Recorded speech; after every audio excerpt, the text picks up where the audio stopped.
Hi guys, নমস্কার সবাইকে। আমি পিকা, তোমাদের সকলকে ওয়েলকাম আমার একটা নতুন ব্লগে। দেখতেই পাচ্ছ আমরা দুজনে রেডি হয়ে কোথাও একটা যাচ্ছি। তো এটা ছিল রং খেলার দিন, একদম সকালবেলা 14 তারিখ। তো আমরা বেরিয়ে পড়েছিলাম বাতকুলার উদ্দেশ্যে। হ্যাঁ, আর এই বিয়ের পর প্রথম আমি অভির সাথে বাতকুল্লায় আর কি একসাথে রং খেলায় থাকতে চলেছি। তো বিয়ের বছরে আমি একাই ছিলাম ওখানে, যেহেতু বিয়ের পরে কিছু রিচুয়ালস থাকে, সেই রিচুয়ালসের টাইমিংয়ের মধ্যে সেটা ছিল। বাট এবার অভিও যাচ্ছে আমার সাথে। আর এই দেখো, রাস্তায় যেতে যেতে আমি স্যান্ডিতে পেয়ে গেছি, আর আমার উল্টো দিকে আমার ভাইয়ের বউ ওরাও ছিল। অ্যাকচুয়ালি ওরাও ফিরছিল কাজের জায়গা থেকে, মানে ভাই যেখানে কাজ করে সেখান থেকে।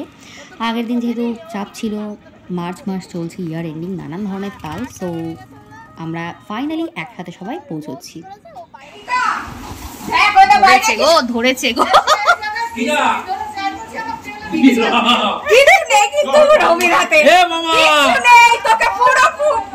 কিচ্ছু নেই, মুরগি বানালো।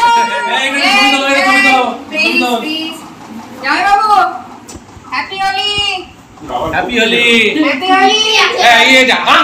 হাসতে হয়, এটা তো আনন্দের মুহূর্ত বাবা।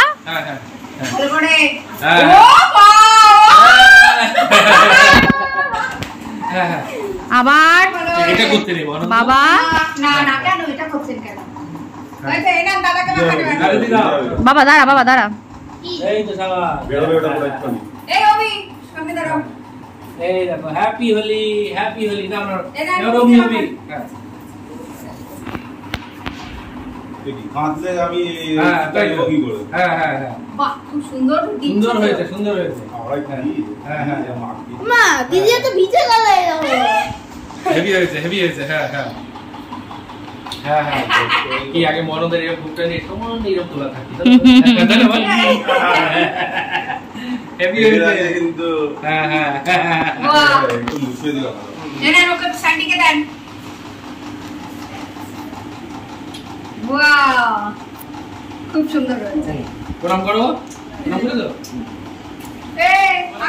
এই এখন যে পাথর হাতে দিতে হবে রং মাখাতে।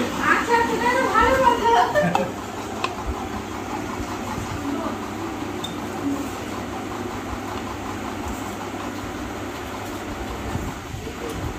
বড় ভাই রে কারণ এই দুপুর সময় আমাদের পুলিশ টিম নিয়ে পরে যে জায়গায় ওখান দিয়ে সেন্ট্রাল কলকাতা ব্যাগটা একদম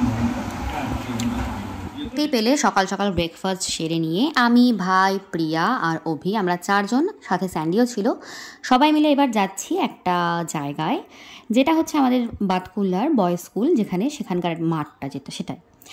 তো এখানে প্রত্যেক বছরই মোটামুটি গত 3-4 বছর ধরে এরকম রং খেলার দিন একটা ইভেন্ট মতো আয়োজন করা হয়। তো এখানে আমি এবার প্রথম ব্যাপারটা কীরকম কী সেটা এক্সপিরিয়েন্স করতে যাচ্ছি আর কি। আমি একবারই গেছিলাম আমাদের এখানটায়, আরও একটা মাঠ আছে সেখানে, বাট সেখানে এতটা অর্গানাইজলি ব্যাপারটা হয় না, ঠিক আছে। আর ওখানে আর এখন হয়ও না, এখন মেনলি দুটো জায়গায় হয়, একটা এই বয়েজ স্কুলের মাঠ আর একটা হচ্ছে মিলন সংঘের মাঠ। তো দুটোই খুব কাছাকাছি, বাট এখানে এই যে এই ব্যান্ডটা এসেছিলো পারফর্ম করতে, আর এখানকার এন্ট্রি ফিস ছিল 120 টাকা করে মাথা পিছু। তো এখানে প্রত্যেক বছরই ভালো ভালো ব্যান্ডস আনে, আর ভেতরে টুকটাক কিছু খাবারের দোকানের ব্যবস্থাও ছিল। তো আমরা পৌঁছেছিলাম প্রায় বেলা 2:30 নাগাদ হবে, তখন ভিড় অনেকটাই কমে এসেছে। ওই ধরুন 12টার দিকে বা 12টার আশপাশে ভিড়টা একটু বেশিই থাকে। তো এবারে আমি এখানে পৌঁছানোর পর পুরো যা দেখলাম, ব্যবস্থাপনা খুব একটা খারাপ না, কিন্তু এই দিনকে যা গরম ছিল আমাদের প্রত্যেকেরই হাল খুবই খারাপ ছিল। তো এই দিনকে আমার মামার ছেলে, দাদার উডবি ওয়াইফ সুপর্ণা, সকলেই একসাথে আমরা এখানে ছিলাম। আর আমাদের প্রত্যেককে রং মেখে পুরো বাঁদরের মতো লাগছে। না, বাঁদরকেও বোধহয় এর থেকে দেখতে বেশিই ভালো লাগে, এই আর কি ব্যাপার। তো আমি এখানে গানের অডিওটা মিউট রেখেছি, নাহলে কপিরাইট চলে আসবে, আবার অনেক ঝামেলা, এটা ওটা সেটা। সো আমি আলাদা করে গানের ভিডিওগুলো দিয়ে দেবো ফেসবুকে, তোমরা চাইলে অবশ্যই দেখতে পারো। আমার ফেসবুক প্রোফাইল আমি এখানে নাম দিয়ে দিচ্ছি। তো এই দেখো, সবাই অনেকেই বেশ একটা বসন্ত লুক ক্রিয়েট করেছে, ঠিক আছে। আমারও ইচ্ছে ছিল, আমি মানে শাড়ি, জুয়েলারি সব কিছু নিয়ে গেছিলাম এই পারপাস হিসেবে, বাট অনেস্টলি এই দিনকে সকাল থেকে জার্নি করে আমাদের ট্রেনও লেট ছিল, প্লাস আমরা যে ট্রেন ধরবো ভেবে গেছিলাম সেই ট্রেনটা পাইনি। সো অনেকটা লেট হওয়াতে আর এনার্জি দিচ্ছিল না। তো আমি এই দিনেরই সন্ধ্যাবেলায় সেই লুকটা শাড়ি দিয়ে না, একটা সালোয়ার দিয়ে ক্রিয়েট করেছিলাম, তোমাদেরকে আমি পরে সেটা শেয়ার করব, অবশ্যই দেখে জানিও কেমন লাগবে। তো এই যে দেখছো এখানে কিন্তু সবাই বেশ আনন্দে আছে, আর ছেলেদের সাইড এক পাশে ছিল, মেয়েদের সাইড এক পাশে ছিল, আর ওই যে দেখো দূরে স্যান্ডিকে নিয়ে ওর দাদারা সবাই মজা করছে। স্যান্ডি এবার বেশ আনন্দ করেছে, বাচ্চাটাকে প্রত্যেক বছরই বাড়িতেই রাখা হয়, অ্যাকচুয়ালি বাচ্চা মানুষ যা হয় আর কি, ভয় পাওয়া হয় বাইরে গেলে কোথায় কি হবে, বাট ও কিন্তু এবার আমাদের সাথে গিয়ে খুবই আনন্দ করেছে। ওই দেখো এখন মনে হয় ও ওর জামাইবাবুর কাঁধে উঠেছে। ঠিক আছে, তো ছোটোবেলাটা এরকম আনন্দ না থাকলে হয়, তোমরাই বলো। তো এখানে আমার ভীষণ ইচ্ছে করছিল তোমাদেরকে গানগুলো শোনাই ভিডিওর মধ্যে, বাট এটা করতে গেলেই নানান প্রবলেম, ইউটিউবে একরকম প্রবলেম, ফেসবুকে একরকম প্রবলেম। বাই দ্য ওয়ে, তোমরা কে কে ফেসবুকে কন্টেন্ট মনিটাইজেশন পেয়েছো বলো?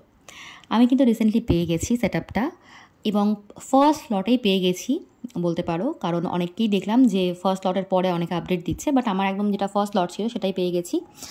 সো এই একটা ভালো খবর, মানে যখন ব্যাপারটা হাতে পাবো তখন বেশি ভালো খবর হবে এই আর কি।